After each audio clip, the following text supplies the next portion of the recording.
eu fui trabalhando os temas de uma forma caótica, né? Justamente para poder a gente perceber a dimensão, mas isso aqui são muitas horas, é um curso que podia ter 1 ano, né? Ou mais, né? São muitos detalhes, entendeu? Porque nós estamos recuperando uma ciência inteira, gente. Isso aqui precisa ser estudado com detalhe. Não tenham dúvida de que isso aqui vai ser estudado profundamente no futuro. Né? Mas o quanto a gente puder antecipar o futuro, melhor, não é?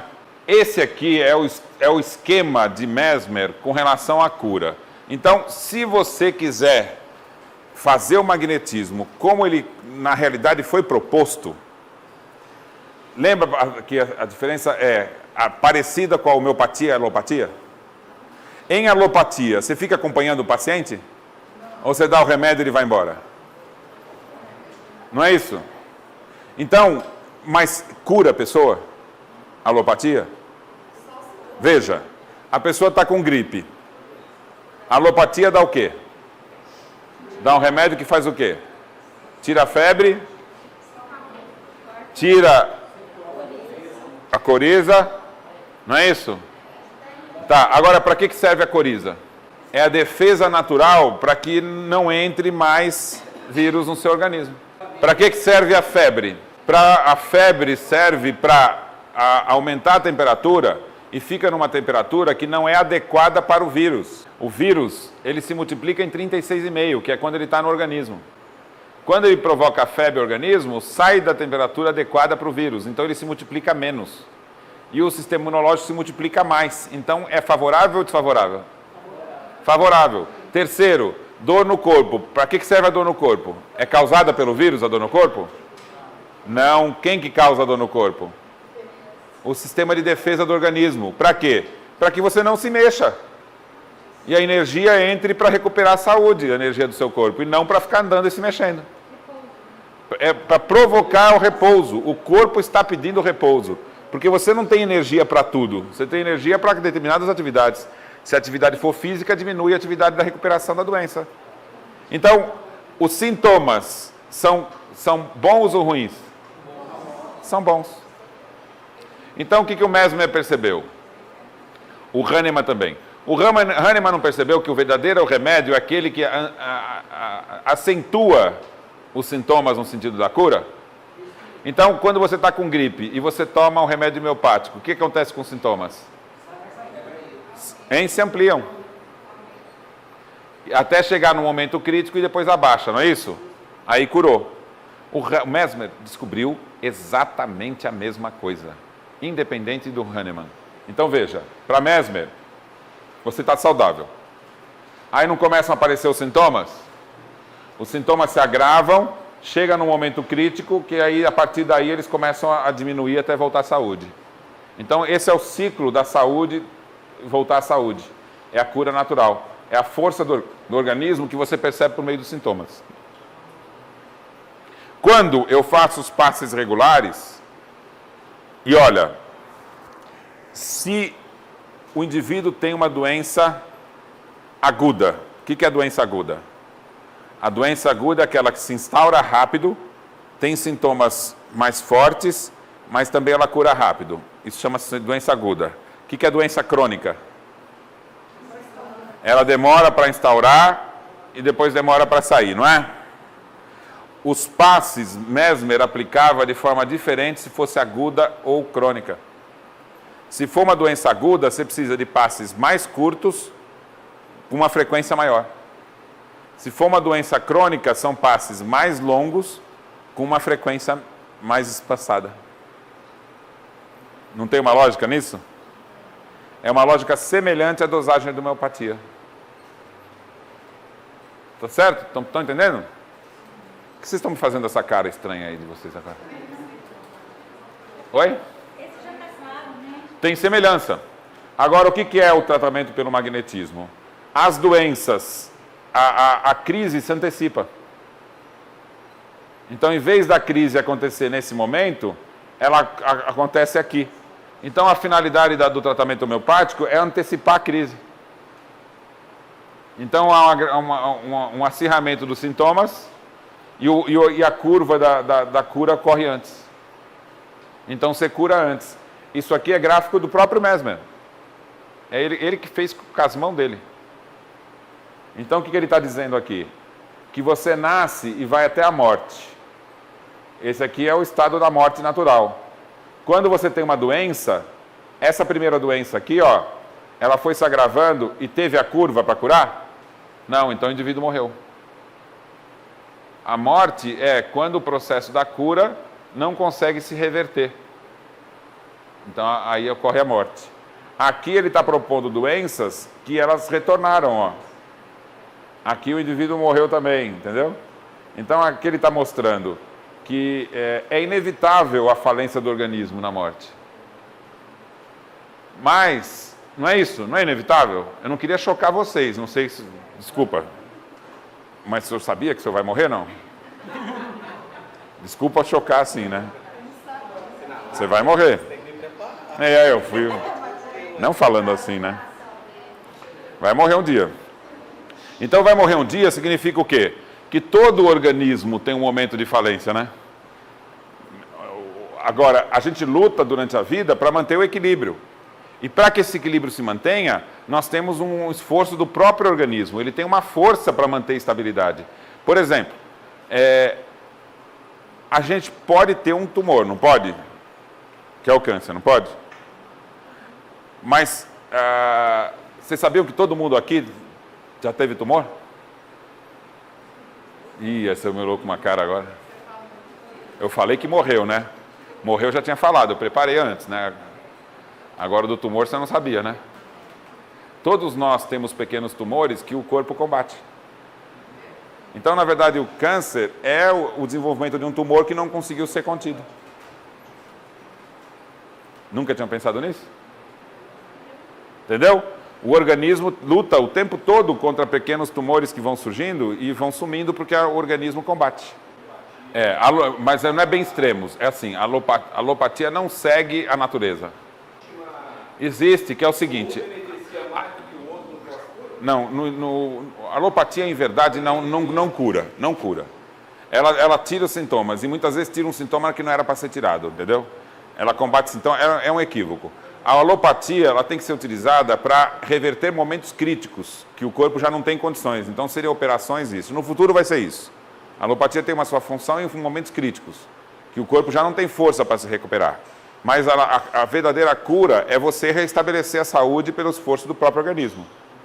Então, que fatores você tem que levar em conta para que o seu corpo consiga vencer os desequilíbrios, naturalmente? Um ar saudável ou um ar poluído? Uma alimentação saudável? Uma respiração saudável? Você sabe que a gente tem que aprender a respirar corretamente? Sabia disso? Se você tiver... Muitas vezes você causa doença por uma respiração inadequada. Então, por exemplo, se você tem muita ansiedade, você está jogando adrenalina no corpo. E aí você não vai ter uma respiração mais forte? Não vai acelerar o coração? Então, tem muita gente que fica sob emoção forte o dia inteiro. Então a pessoa fica... Não percebe. Está o dia inteiro com uma respiração equivocada. Então o que você tem que aprender a fazer? A relaxar. Respirar direitinho. Isso traz saúde. Respiração adequada. A gente tem que tomar quanto de água por dia? No mínimo 2 litros de água por dia.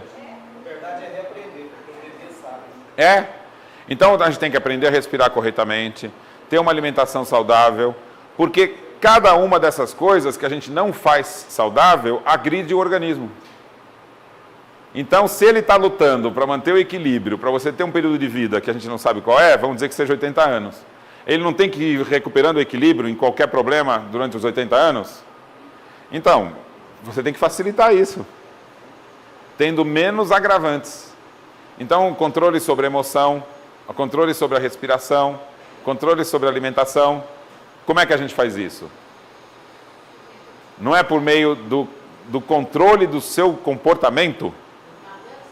Sabe qual é o nome do controle sobre o comportamento? Moral.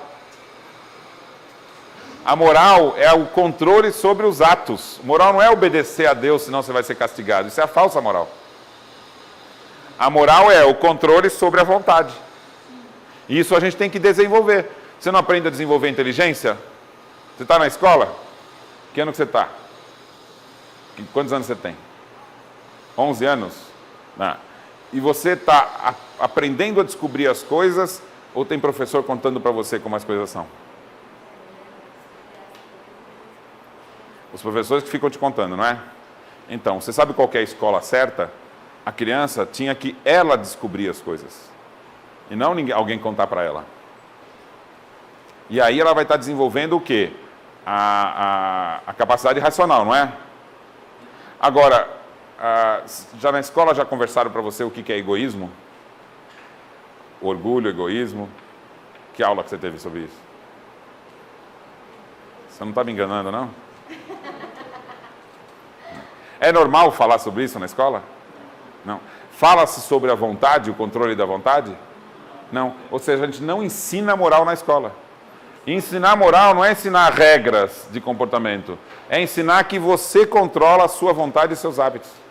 O hábito que você vai ter na vida, você pode escolher. Então, isso seria ensinar moral na escola. Então, essa proposta aqui, ela envolve controle da moral. Então, logo em seguida vai aparecer o Espiritismo e os Espíritos vão dizer exatamente isso. O livre-arbítrio é o controle sobre o comportamento. E é isso que é a moral. Então, o mundo, por meio de Mesmer, Hahnemann e depois de Kardec, encontrou um novo caminho. E esse caminho é um mundo novo. Então, o espírita, ele está estudando o que vai ser o mundo novo. Mas a gente está estudando isso na casa espírita? Perdemos o contato com essa proposta. E a gente precisa recuperar. Porque todas essas ideias vão apontar para a responsabilidade do próprio indivíduo. Então veja, ninguém é dependente de nada, você é dependente das suas escolhas. Porque hoje nós temos seus livros, nós estamos na internet. Vontade é da alma ou é do corpo? Da alma. Instinto, não é fisiológico? Dor, prazer, é do corpo ou é da alma? Dor. É do corpo ou é da alma? Dor. Não, dor física eu estou falando. Dor e prazer, não é do corpo? A alma pode interpretar isso, mas a causa está no corpo, não é isso? Tá. O que é a igreja? Quem aqui estudou na igreja quando era criança? Um monte de gente aí, né? Ninguém... Quem não levantou a mão não estudou em lugar nenhum? Veja, a igreja não fala que Deus vai pôr no inferno. E o inferno você sente o quê? Dor física. Não é isso? Espírito tem dor física? Não, então é uma teoria materialista. Porque eles vão dizer então que a moral, ela se regula pela dor e pelo prazer. Não é isso? O materialista fala o quê? Não fala que o indivíduo ele pode ser induzido a um determinado comportamento? E não é pela dor e prazer? O que acontece com quem não segue a lei? Sofrimento, isolamento, sofrimento, não é isso? Então, tanto o materialismo quanto a igreja fundam a moral em algo externo, que é causar dor ou causar prazer. Quando a gente vai estudar o Espiritismo, veja bem, dor e prazer é da fisiologia ou da alma? Da fisiologia. A moral não é da alma? Então a base da moral não pode ser a dor. Qual que é a base da moral, então? Oi? A vontade em qual condição? A vontade controlada pelos outros? Ou por você mesmo? Então o fundamento da moral não é dor e prazer, é liberdade. Já tinham pensado nisso? Isso era o que Kardec, os espíritos estavam ensinando para Kardec. O fundamento da moral é a liberdade. Então, o verdadeiro ato moral não é o ato da obediência, é o ato do dever, que é o quê? O ato escolhido pela razão. Não muda tudo? Muda tudo. Então, você liberte dessas coisas aqui, você não vai sofrer por isso. Claro, então, ou seja, você fica independente do sofrimento. Então, o comportamento moral, que é o ato da escolha livre, ela liberta também do sofrimento. Entendeu? Isso, então a moral não se fundamenta pela obediência passiva, ela se fundamenta pelo ato refletido, escolhido, que é o ato do dever. Então veja, se você tiver com a sua alma desequilibrada, não é desequilibrada em função das emoções desequilibradas? Mas você não está ligado num corpo físico? Isso vai ajudar ou vai atrapalhar a cura natural? Vai atrapalhar. Agora, o que é o corpo e o que é a alma? Vamos pensar no seguinte. Já ouviram falar do zigoto? O zigoto não é a primeira célula? Sim. As células do nosso corpo. Se eu tirar uma célula viva do seu corpo, tirei uma célula da pele dela aqui e coloquei num recipiente que tem alimento, temperatura adequada, sobrevive? Sobrevive ou não a célula? Sobrevive. Mas é a alma dela que está mantendo aquela... Aquela célula não tem um princípio espiritual que é daquela célula? Está claro isso? Então, se eu pegar, por exemplo, uma plantinha, a planta não é feita de células? Cada célula não vai ter um princípio espiritual? E não tem um outro que é da própria planta? Que é superior àquelas, não é? Não vai acontecer no cachorro? Tá. Então veja, essa primeira célula não é animada por um princípio espiritual? E quando ela vira várias células, isso aqui é real, viu? 2 dias depois, olha, o que era uma célula só, virou...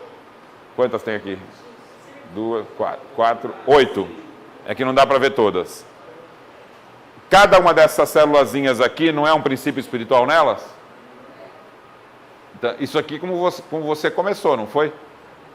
Você lembra quando você era desse tamanho ou não? Aí o que acontece?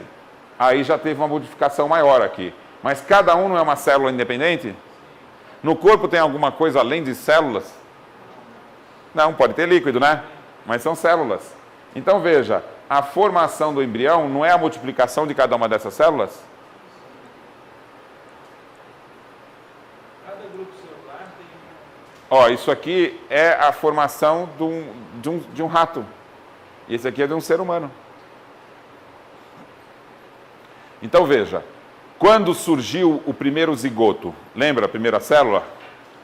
Que é aquela lá, lembra aquela lá? Quando surgiu o zigoto, não tinha um princípio espiritual que está comandando esse zigoto?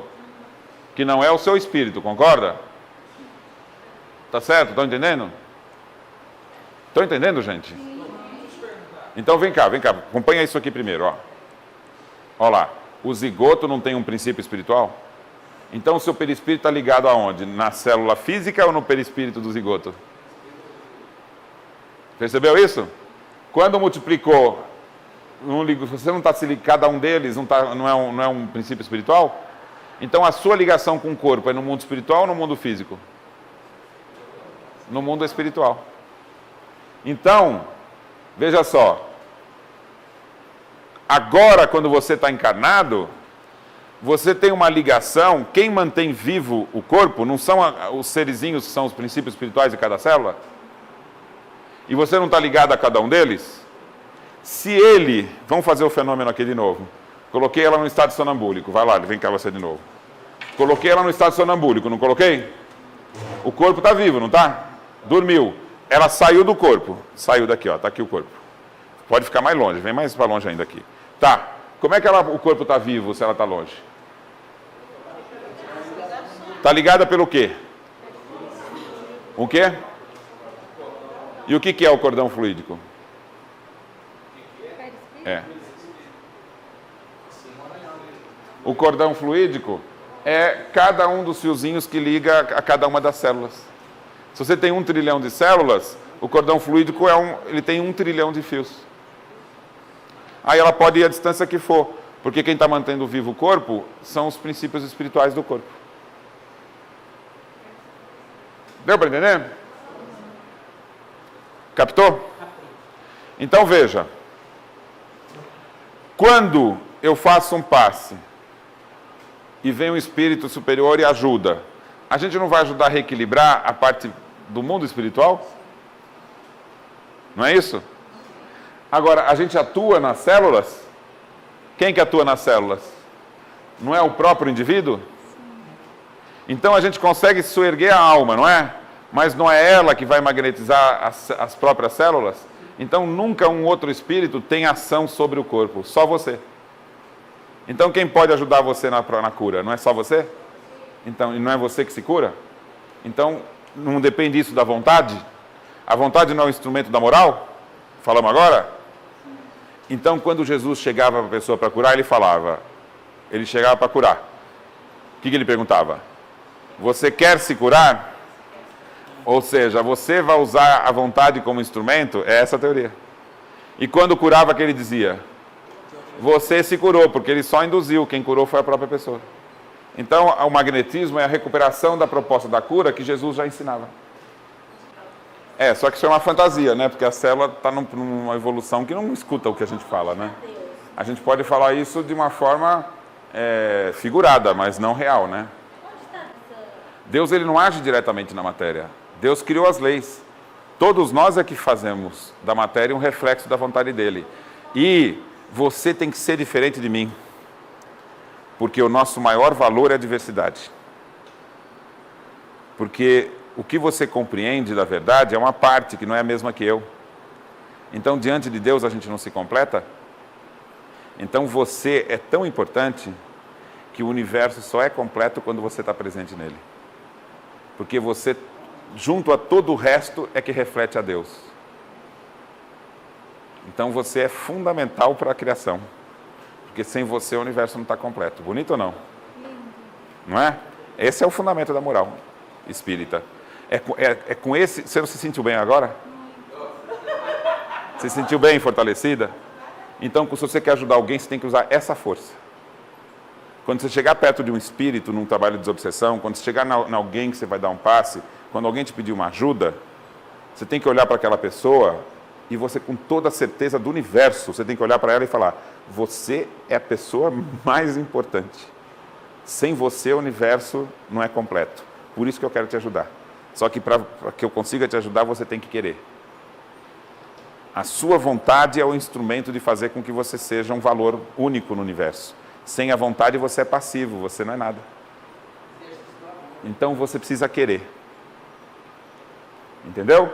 Essa é a fé racional. E é dessa forma que a gente remove montanha. E removemos montanha.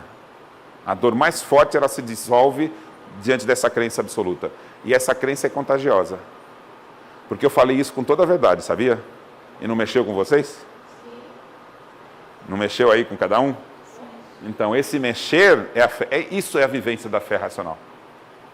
Um entendimento que faz a gente reconhecer o nosso valor diante do universo. E isso se soma. Então, se eu disser assim, se a gente se aprofundar nesse entendimento, nós vamos mudar o mundo? Você tem alguma dúvida? Eu não tenho nenhuma. Então, você tem que trabalhar para mudar o mundo em cada minuto da sua vida. Ficou até bonito, né?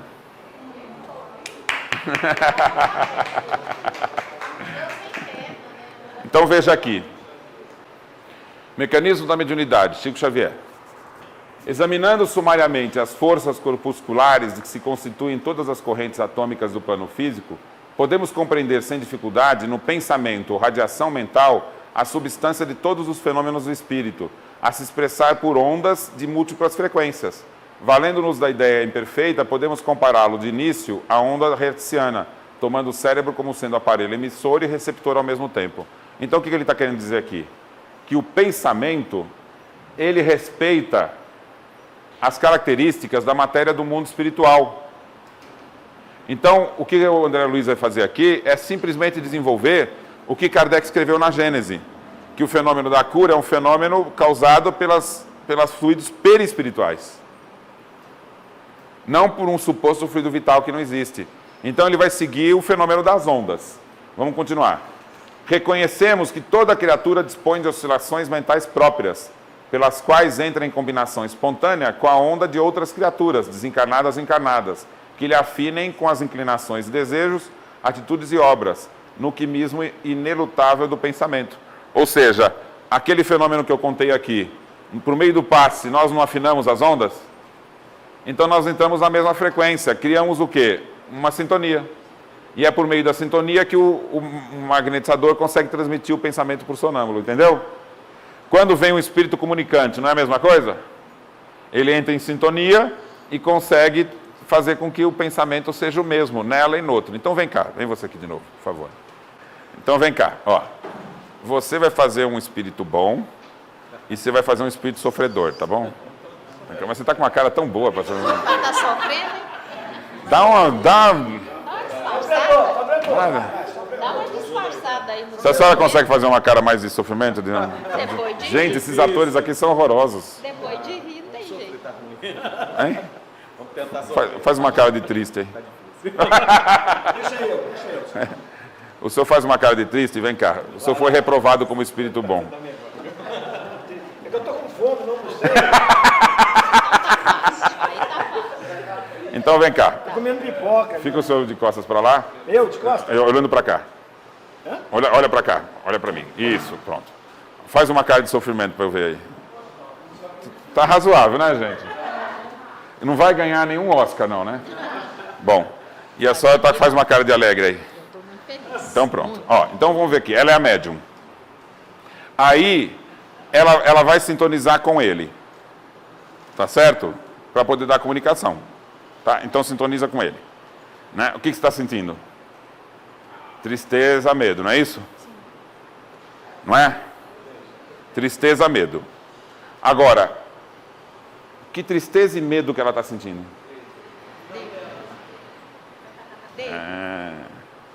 Que tristeza e medo que ela está sentindo? Hã? Ó, ela é médium, ela entrou aqui e falou assim, nossa, o ambiente aqui não está muito bom. O que não está bom é o ambiente? Então vamos entender uma coisa. Ó, a tristeza que ele tem consegue passar para ela? Você está pensando de forma mecânica. Ele não está vibrando numa certa frequência? Para conseguir percebê-lo, ela não vibrou na mesma frequência? Então veja, aí a tristeza não é a dela? É a dela. Então o médium, ele não deve aprofundar aquela emoção, porque senão ela está aprofundando a dela própria. Ela pode sentir que a tristeza é grande, concorda? Quando entrou em sintonia, só que aí ela diminui, porque ela tem que saber que tudo que ela vai estar sentindo é dela, não é do outro. Então, isso vale para todo mundo, gente. Você, como espírito, você sintoniza com o outro, mas o que você sente é seu. Se você for para o mundo espiritual, é possível te colocar num lugar ruim? Impossível, porque o lugar ruim vai estar determinado pela sua condição. Você que sintoniza com o lugar, e não o lugar que coloca você numa situação ruim. Não tem lugar para ir quando morreu. Uma vez perguntaram numa palestra minha assim, para onde que eu vou depois que eu morrer? Eu falei, peraí, você tem perispírito? Você não está com o seu perispírito aí agora? Não deixou em casa não, né? Não. Está aí com você. Ele não está numa determinada frequência no mundo espiritual? Sim. Então, quando você morrer, você não vai para lugar nenhum, você já está agora. Então, a pergunta não é para onde eu vou, é perguntar onde é que eu estou. Pode sentar, muito obrigado. Todo Viu? dia ele dá as viagenzinhas, né? Mas você tem uma sintonia que acaba sendo a determinante. Tá certo? Aí ela se sintonizou com um bom espírito no final do trabalho. Tá certo? Ela está se sentindo bem? Não está falando, nossa, tem um espírito muito amoroso, não é? Esse amor de quem que é? É o dela. Então a conexão com os espíritos causa indução. Agora, se ela estiver doente, não precisamos induzir para que ela tenha um bom sentimento? Tá, eu vou dar o passe. Eu aqui vou fazer isso? Quem sou eu? É o bom espírito que eu vou chamar. Ele é que tem condição de induzir ela a uma condição emocional melhor, entendeu? Só que quando ela induz, ela transfere o sentimento bom para ela? Não, o que ela vai sentir é dela. Então, Potencializa o que tem isso. nela. Então veja, então você está aqui do lado. Ela está vendo? Não, mas eu vim dar o passe. Aí eu dei o passe. Quando eu dei o passe, ela fala assim, como é que você está se sentindo? Bem? Bem. Diferente do que você estava aqui antes? Sim. O que eu tenho que falar para ela? Vem aqui que você vai se sentir bem assim? Não, isso é controlar, gente. É falar uma coisa falsa para controlar, porque aí ela vai achar que ela está se sentindo bem por causa do lugar que ela foi. É verdade? Não, é mentira, é falso. Gera controle, dependência. É o que o Cristo falava, vai, não Não, peques mais. então, mas o que a gente tem que dizer é o seguinte, você está se sentindo bem? Então, esse sentimento é seu. Você aprendendo a fazer isso, você vai conseguir ficar bem sempre que você quiser. Entendeu? Esforço e mantém. Palma para os nossos atores. Qualquer passe que seja, que vá atuar na emoção, no sentimento, na condição moral, tem que ser por um bom espírito.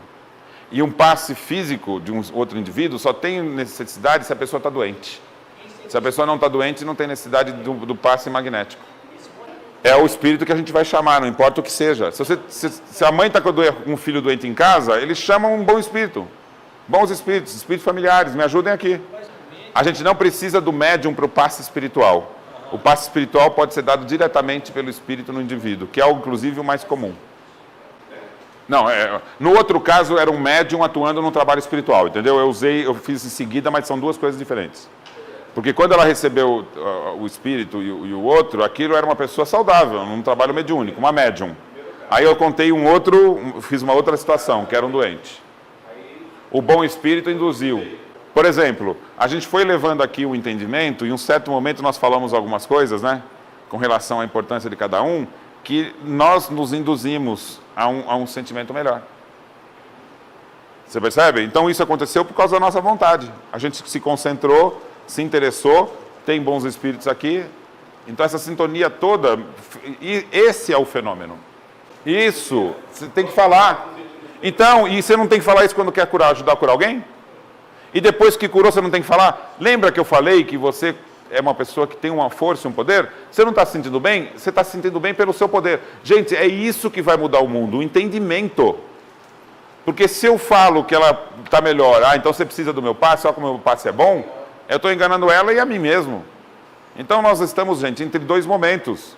O mundo velho é quando você beneficia o outro, você falar que é você que está beneficiando. Isso cria poder, mas é falso. Agora, a gente ir para um mundo novo, onde a autonomia está presente, ou seja, a gente adquire conquistas pelo próprio esforço, né? E a gente consegue ajudar um ao outro de uma forma solidária, e que todos têm valor, nós estamos falando de inclusão, estamos falando de um mundo novo. Inclusão, alguém é melhor que alguém? Não, todos têm valores independentes, é um mundo novo. Não é um mundo da competição, um mundo do poder, um mundo, entendeu? Da desigualdade, da discriminação. Eu estou provocando com vocês estudo e reflexão. Agora, a prática, cada um faça a sua. Eu não posso gerir a prática. A prática é particular, gente. Seria a mesma coisa que eu ficasse agora falando assim, então você me explicou esse negócio da moral. Mas o que eu tenho que fazer na minha vida? Tá certo eu falar o que ela tem que fazer na vida dela? Não, descubra. Então, os nossos grupos, estudo, tudo isso aí são atividades particulares que as pessoas têm que se resolver entre si. Mesmo porque um desenvolvimento seu melhor, você tem que compartilhar pelo entendimento para que o outro se desenvolva também, senão você vai estar controlando os outros. Se eu tentar falar qualquer coisa, eu estou indo exatamente no contrário da teoria que eu estou propondo, que é da autonomia. Indução mental, gente, não é o que estamos falando aqui? Então, está ali. Tanto quanto no domínio da energia elétrica, a indução significa o processo através do qual um corpo que tenha propriedades eletromagnéticas pode transmiti-las a outro corpo sem contato visível. No reino dos poderes mentais, a indução exprime processo idêntico, porquanto a corrente mental é suscetível de reproduzir as suas próprias particularidades em outra corrente mental que se lhe sintonize. E tanto na eletricidade quanto no mentalismo, o fenômeno obedece à conjugação de ondas, enquanto perdure a sustentação do fluxo energético. Então, a indução faz com que o indivíduo entre numa frequência, mas que vai depender da vontade dele. Então, você não provoca nada no outro, você só induz. O outro é que conquista. Só que, então, pensa assim, lembra a historinha de que você está ligado a um corpo que são trilhões de células? Então, eu consigo atuar no corpo dele? Jamais, gente. Então, percebe, é falso? Eu vou dar o passe. Eu é que estou mudando o corpo dele. Gente, o que é isso? Você é quem? Você é o Ultraman? Super-Homem? Não é isso, não. Essa indução, inclusive, ela é natural. Eu não tenho um controle. Imagina eu ter controle sobre o corpo do outro, gente. Isso é uma fantasia. Então, o correto não seria que o passe, na verdade, a gente só ergue ele para que ele crie uma condição mais adequada no seu organismo? Não seria isso? Tá certo o que eu estou falando? Então, olha lá. Pelo passe magnético, a vontade fortalecida no bem pode soerguer a vontade enfraquecida de outrem, para que, novamente ajustada a confiança, essa vontade magnetize naturalmente seus milhões de células. Onde está isso? Evolução em 2 mundos, Chico Xavier. Então, o espírito que escreveu isso aqui compreendeu bem a proposta de Mesmer e de Kardec, entendeu? Então, nós tivemos, no século XX, uma recuperação dessas ideias, antes que a teoria tivesse sido recuperada, entendeu? Então, enquanto o movimento espírita todo estava fluidista, esse livro está propondo o inverso. Então, tem gente que fala assim, mas os espíritos não estão participando dessa recuperação? Então, só que os espíritos sempre antecipam a gente. Quando a gente vai pensar, eles já falaram. Não, é similar, entendeu? Similar. Você tem um problema aí, viu? Nos seus raciocínios. Estou detectando. Você não está diferenciando matéria física de matéria espiritual. O fluido vital que eu estou pensando é matéria... Existe uma matéria do mundo espiritual. Então, quando você está fazendo vibrar o pensamento, não é no mundo físico, entendeu? Você tem que diferenciar isso, senão você vai se confundir todo.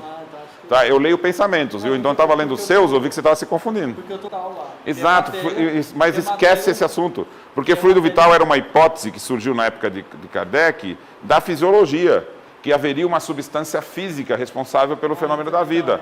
E isso não existe. Então, quando a fisiologia propôs isso, alguns magnetizadores falam, então eu estou transmitindo fluido para ele. Esqueceu essa teoria da vontade. Então, a teoria do Mesmer é uma teoria de indução pela vontade, gente. Eu não li para vocês isso lá atrás, lembra que a gente leu? No livro de 1784?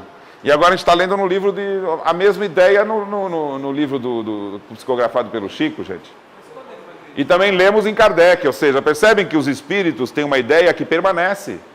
E as ideias fluidistas não foram criadas pelos espíritos, foram por homens. Quem falou sobre fluido vital foi algum espírito? Não, foram homens. E o La Fontaine, por exemplo, era um materialista. Que ele não acreditava em nada de espírito, para ele era substância física. Então a gente precisa conhecer a história, entendeu? Para a gente não se perder nos entendimentos.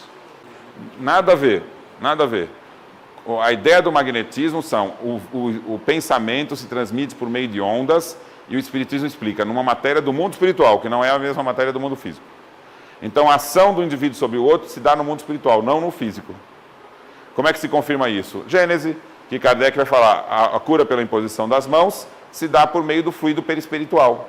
Aí você vai falar assim, mas peraí, eu tenho a Gênese e não está escrito nada, porque ela foi adulterada. Isso está num trecho tirado. Por isso que esses estudos, gente, só podem acontecer agora. Porque nós estamos vivendo num momento agora que as coisas estão se recuperando.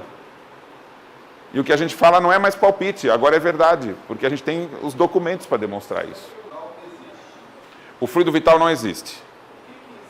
Na época do século XIX, então a vida animal é mantida pelas células, não se sabia daquela época. Cada célula é uma unidade da vida. É falso isso. Essa suposição é falsa, porque ele já se desligou do corpo. Então ele não tem uma ligação com nada da vida física. Aí as dificuldades que ele enfrenta são todas espirituais. É como se ele vivesse uma ilusão, causada pela culpa. Então não é todo suicida que vai sofrer nessas condições, mas o suicida que tem consciência do que fez. Quanto menos consciência, menos responsabilidade moral. Menos responsabilidade, menos ilusão. Então ele não sofre no mundo espiritual. Um suicida induzido a isso, sem ser pela sua vontade, ele não tem sofrimento nenhum no mundo espiritual. Então percebe que essa revisão que nós estamos fazendo agora, vai desde o entendimento da física do mundo espiritual até a moral. Mas é tempo novo, gente, vamos abrir a cabeça, né? Vamos estudar, vamos recuperar. Porque era isso que se estudava na época de Kardec, se perdeu nos 150 anos que foram depois. E agora é época de recuperar, sabe por quê? Porque agora, quando se recuperar, não vai se perder nunca mais. Porque nós estamos na porta de um mundo novo. 1800... A adulteração? Em 85 pela primeira vez. A Gabriel Delany, Henri Sauce, Leon Denis, em 85 na França. Vai ter uma palestra hoje à noite muito boa, recomendo o seu ir, que vai falar disso. O palestrante eu já ouvi falar, é bom, recomendo. A sua alma tem uma faculdade, que é a vontade. Só que você aprendeu a desenvolver isso. Quando você era simples e ignorante, você tinha controle da vontade? Não tinha, entendeu? Então isso foi uma conquista. Essa é a conquista moral, mas é a chave da saúde. Gente, nós estamos falando de uma teoria única. É lindíssimo isso. Não vai dar para a gente se aprofundar, mas a depressão ela pode ter duas mais do que uma causa. Porque a depressão pode ter causa física. Pode, porque a tristeza ela é causada por um impulso, ela funciona no cérebro. Ela tem uma finalidade fisiológica. Medo, tristeza, raiva, nojo, tristeza são emoções, prazer, são todas emoções ligadas a necessidades fisiológicas. Então, você pode ter uma indução de uma tristeza por um desequilíbrio químico do cérebro. Então, a causa seria fisiológica. As emoções são fisiológicas.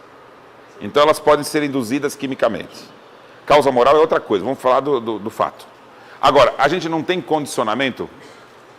Eu sei fazer isso, eu não sabe. Por quê? Porque eu me condicionei, tá certo?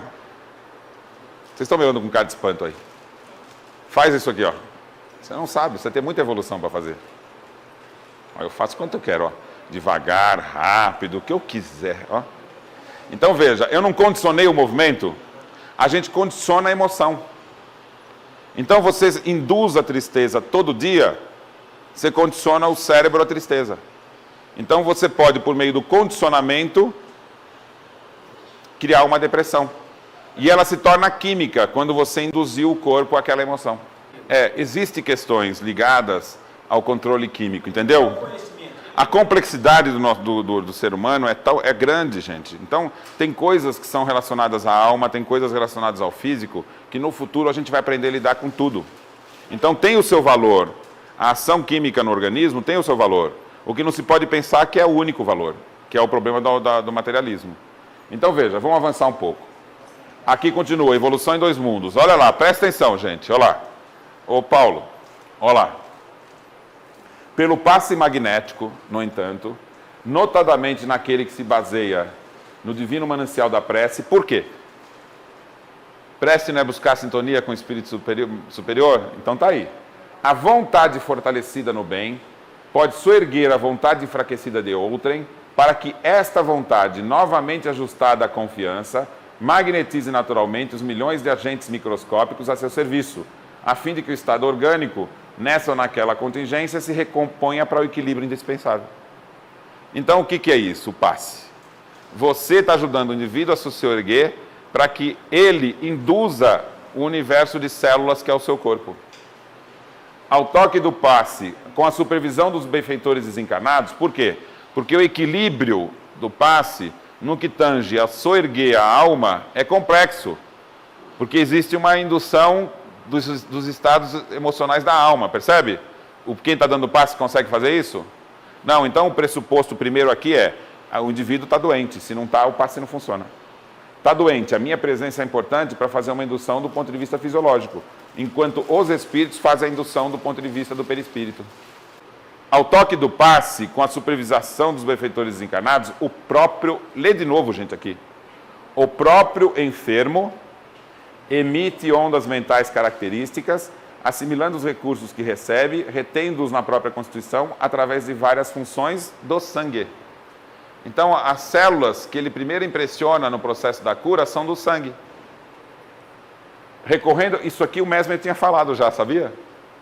A primeira impressão que o passe magnético vai causar é na circulação do sangue. Não é incrível isso, gente? Eu estou achando incrível, vocês não estão achando nem um pouquinho? Vocês estão achando incrível, mas vocês estão quietos por fora, né? Empolgados, vocês estão por dentro, né? Recorremos ao fenômeno hipnótico para definir o medianeiro do passe magnético por autêntico representante do magnetizador espiritual à frente do enfermo. Estabelecido o clínica de confiança, qual acontece entre o doente e o médico preferido, cria-se a ligação sutil entre a necessidade e o socorrista, por semelhante elo de forças ainda imponderável no mundo, ou seja, na matéria do mundo físico ou do mundo espiritual? Mundo espiritual, como é que é o seu nome? Escreve 150 vezes na lousa essa frase, tá? Elo de forças ainda imponderáveis do mundo, ou seja, não é matéria do mundo físico, é do mundo espiritual. Verte o auxílio da esfera superior ao toque de energia emanante do passe, o próprio enfermo emite ondas características. o socorro corporifica-se à medida que o doente lhe confere atenção. O que significa conferir atenção? Empregar o uso da vontade, entendeu? Concentrar-se. Porque centralizando as próprias radiações sobre a província celular de que se serve. Então, lê de novo. Fazendo o quê? Centralizando as próprias radiações. O que está com um espírito confuso, desesperado? Como é que está o pensamento dele? Numa coisa só ou está disperso? Então, você vai ajudar o indivíduo a desenvolver a concentração. Quando o indivíduo desenvolve a concentração, ele não fica relaxado? Então, o passe magnético ajuda também a entrar no estado de relaxamento. Nesse estado de relaxamento, a relação da alma dele com o próprio organismo entra em equilíbrio. E é isso que ele está falando, o André Luiz, está vendo?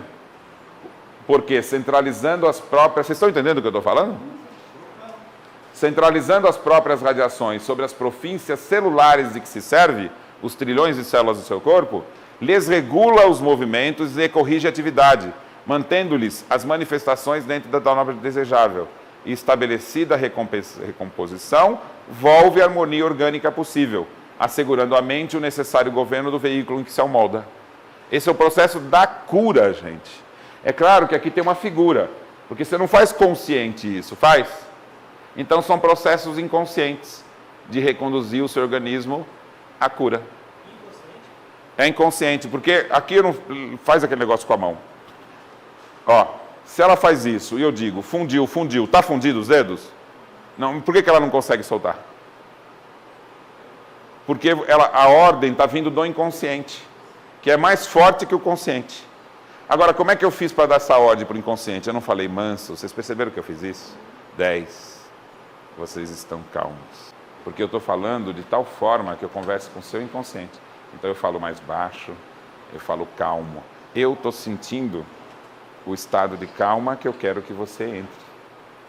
Então eu estou conversando com o seu inconsciente, não estou? Você não pode você mesmo conversar com o seu inconsciente? E essas ondas, essas ordens que você vai dar, não vão fazer que o consciente haja até mesmo contra a vontade do consciente? Então qual que é a indução que você faz em si mesmo quando levanta de manhã? Vai ser um dia ótimo? Vai dar tudo dar certo? Ou você fala, nossa, que dia horroroso, aí de novo, aí não quero saber, aí meu trabalho...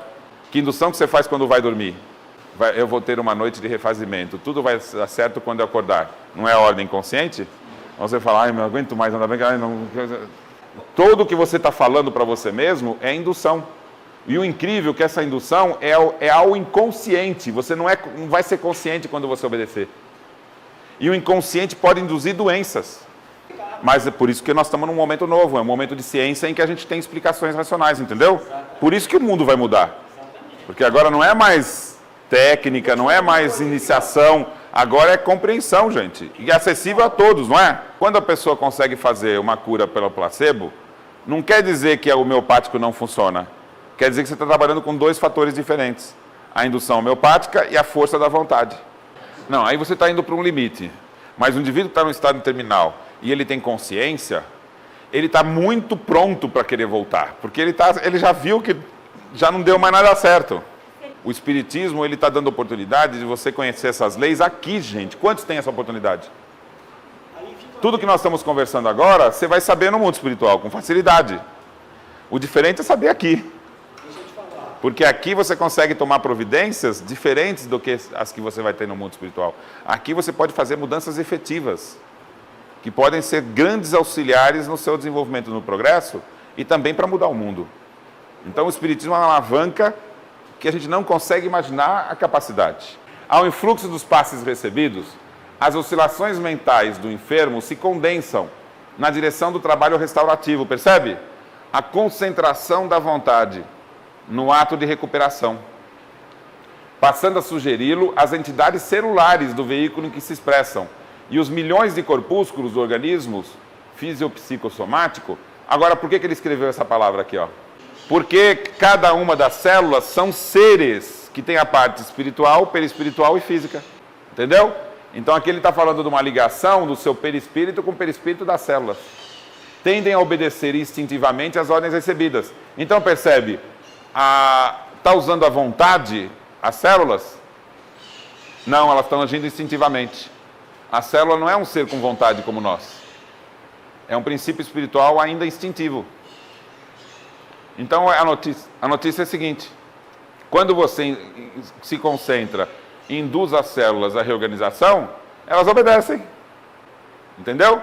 Então a sua vontade induzindo a cura é de uma força que você não consegue imaginar quanta. Porque as células não têm resistência alguma. As células, elas agem instintivamente, no sentido de sempre ser melhor. Então é mais fácil você dizer que o indivíduo que está doente, muitas vezes, é ele que está impedindo as células de se curarem. Sintonizando-se com os propósitos do... Quem que é o comando espiritual que os agrega? Você. Então você é o coordenador de um condomínio de seres. São trilhões de seres que formam o seu corpo. Isso é o fenômeno da vida. Alguém pode gerir essas células por você? Você não é o único responsável? Viu a responsabilidade do que é estar encarnado? Você é responsável, Thales, por um corpo que levou milhões de anos para poder chegar na complexidade que está agora. Não foi milhões de anos? E incontáveis seres. Para que você recebesse agora essa oportunidade da vida que é estar aqui. E esse conjunto de células, né, e de capacidade de agir no mundo, você é o único responsável.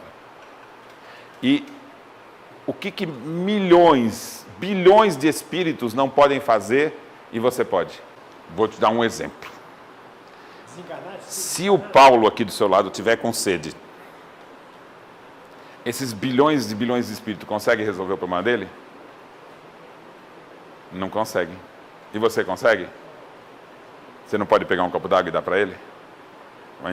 Então, agir no mundo e mudar o mundo, só você pode. Você consegue sozinha mudar o mundo? Não, mas você não pode fazer uma parte? Mas se todo mundo fizer a parte dele, nós vamos mudar o mundo. Porque os espíritos não podem fazer isso, cabe a nós. Então a gente vai no mundo espiritual, eles podem ensinar todo mundo, podem fazer um monte de coisa. Mas quem muda aqui é só quem veio para cá. Então, você tem uma responsabilidade imensa. Porque você está cuidando da herança, da vida, que milhões de outros seres antes precisaram fazer para você chegar nesse ponto. E você exerce isso nesse instante, ninguém mais. Então, nós somos responsáveis por contribuir para a mudança do mundo enquanto estamos aqui. Olha, eu sei que é tão importante esse ensinamento. Esse ensinamento é tão importante que quando eu estava em casa com ele, eu falei, gente, eu preciso dividir essa responsabilidade para alguém. Aí me chamaram para vir em Uberaba. Aí eu estou dividindo com vocês. Então, cada um que ouve, eu fico feliz porque está dividindo a responsabilidade. agora você entendeu, né, São Paulo? Então, na verdade, eu estou aqui dividindo a responsabilidade com vocês. Você faz isso todo dia na TV, na Rádio Boa Nova e TV. Então, agora o senhor começa a falar a partir de hoje, nós somos 2. Então, com o Paulo também está gostando dessa história, não estava? Então somos 3. O senhor, como é que é o nome do senhor? Também vi que gostou, o nome do meu pai. Então também mais um. Então, viu? Cada um, eu tenho uma esperança absoluta de que nós vamos conseguir fazer isso dar certo. Sabe por quê? Cada um que aprende isso não volta mais para trás. Você vai voltar para trás depois do que você aprendeu hoje? Você não volta, você só vai daqui para frente. Então a gente tem que dar essa notícia, gente. Por que o Espiritismo é boa nova? O que é boa nova? Então, a boa notícia é essa. Você é capaz de mudar a si mesmo. Você é capaz de ajudar os outros, por meio da indução, ajudar os outros também a mudar. Você é capaz de falar para o outro que é ele que foi o capaz. Porque, gente, as pessoas se curarem, estão se curando aí de Jesus para cá, não estão se curando? Mas quantos estão fazendo como Jesus? Dizendo para a pessoa que ela se curou, entendeu? Então, curar, é coisa... Tem pastor curando, tem um monte de gente curando. O que não tem é gente falando quando cura, que foi a pessoa que se curou. Então, a missão do Espiritismo é essa. Não é você falar, mas o Espiritismo vai ficar curando igual a igreja cura? Não, é diferente. Por quê? Porque a gente conta que é a pessoa que fez aquilo. Porque se um pastor quiser se enganar, ele vai dizer, eu curo. Entendeu? Esse é o mundo velho. Agora, se você não fala nada e está dando um passe na pessoa, ela não vai achar que foi você que curou? E se você ficar quieto, você não está sendo conivente com isso? Então, a única forma de mudar é falar mesmo. Você que se curou. Ah, mas como é que é isso? Quer estudar, a gente pode ensinar. Está aqui. Eu tenho câncer desse aqui. Gente, vocês sabiam que estava isso em André Luiz? Quem tinha visto isso? Mas interpretou dessa forma? Não. A gente lê, mas não interpreta corretamente. Entendeu? E vocês perceberam que nós ficamos aqui quantas horas conversando? Nem parece que passou, não é? E 3 horas eu só toquei nos assuntos, eu não desenvolvi. Então isso aqui é algo que a gente tem que se debruçar, porque a expansão disso é gigantesca. Porque nós estamos agora com uma proposta de teoria, que é o Espiritismo, que vai dar cura à moral. Vocês perceberam que é a mesma coisa? A vontade não é instrumento da moral? E não é instrumento da cura? Então, o controle sobre a vontade não é a liberdade? Não é o controle, não é o inverso da obediência passiva? Então, está aí a diferença entre o mundo velho e o mundo novo. O mundo velho fala, alguém que te salva. É a igreja que te salva, é não sei quem que se salva, é o fulano de tal que te salva, entendeu?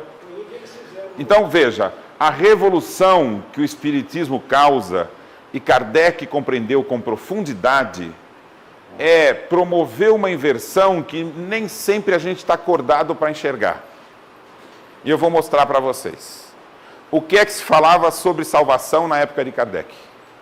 Fora da igreja, não há salvação. Essa frase causa 2 movimentos. Um movimento de dependência, porque não é você que se salva, é algo externo. E um movimento de exclusivismo, porque só os que estão naquela igreja serão salvos. Deu para entender? Então causa 2 movimentos. É algo de fora que me salva.